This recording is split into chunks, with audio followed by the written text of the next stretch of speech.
It's nice to see you again. Yesterday we just talked about appreciation. Gratefulness heals our broken relationship and also our broken mind. Today, what if we face to unreasonable situation or injustice situation? Let's talk about that. For example, we started this lovely relationship in order to get married. I started to work in this particular organization with a great hope. Or I invested all my savings in this new company in order to get a lot of profit. What happened? All of a sudden, we broke up and it took a lot out of me. And they accused me, like false accusation, and I lost my job. I have financial challenges now. Instead of getting profits, they cheated me and they took all my money that I've invested. Now I have to go to courts and pay for lawyers to get my money back. How is that?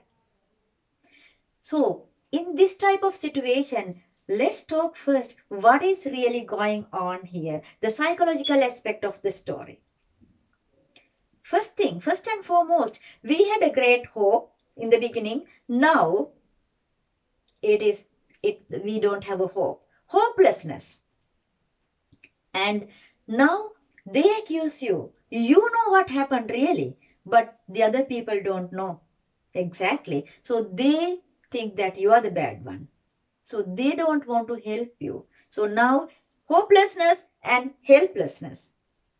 We can put all these things together. Frustration. This frustration develops in your mind. Day by day, it becomes bigger and bigger and bigger. You had very good thoughts about the company. Now it is not the same. Now it develops into a bitterness. This bitterness now develops into a hatred. Now, before that, it anger. You angry with them now, even though you like or not. The people can see that you talk with anger and you act angrily. So then it develops into hatred. Not only with that particular person, now you hate the whole family or the whole group of friends, the whole entire company. You hate that. You hate the management to the lowest person in the company. You also hate that village or the city and you move. And then you realize, no, it doesn't work. The whole system is bad. So I want to move from this country.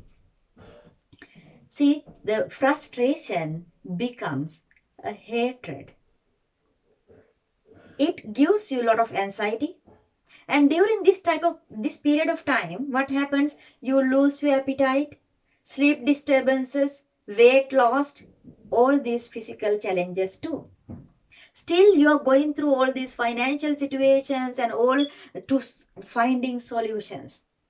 During that time, we must remember our mind has a limitation. It is not unlimited. When it is overwhelmed all these things, what happens? It explodes. It explodes and this burden flows somewhere. Where does it go? The nearest and easiest place is our own physical body. This goes to the physical body and it indicates as physical sicknesses or physical disorders. For example, weeping eczema, asthma, diabetes, high blood pressure, hypertension. These diseases they are called psychosomatic disorders. Why? It is not physical disorders, starts from the mind and it flows into the body. Now it indicates as physical diseases, but the problem, the root is in the mind. That's why it's called psychosomatic disorders. Now you go to the doctors. We don't know all these things, so we go to doctors. All the methods, Western treatment, Ayurvedic, traditional treatments, acupuncture, homeopathy, you name it. You take a lot of medication every single day. What happens? Nothing happens. The symptoms, situations, everything still the same. Now your frustration become bigger and bigger. Now fully you are covered with a dark black cloud. You cannot come out of it. This is a very terrible situation actually. So now, after years, you go to, with all these files, you go to a psychiatrist or to a psychological or clinical counselor. They start to do the investigation again because now this is a chronic case. So blood work, urine testing, scan reports, they do everything. But at the end, all the reports are normal. It confirms that this is a psychosomatic disorders we need to treat not to the body but to the mind. Then they start psychotherapy, counseling techniques. In my 25 years of experience in medical field, counseling field, and also in theological field, the only one and only solution, that is forgiveness. No. I can forgive anyone, but not this particular person. I am familiar with this type of answers in my practice. But even though it hurts, we need to get the injection. If a surgery is needed, we need to get it done in order to recover, in order to heal. So at that time, they hate everyone, and that hatred doesn't let you think out of the box. You are limited, you are covered, and that is the time you cannot even think. So at that very moment, we need to break that bondage. As we fall in love with someone, we can be with someone with hatred. For example, this is a very good example.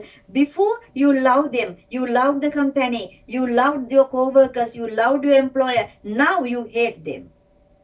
Now the bondage is hatred. You hate every single day, every single morning and night.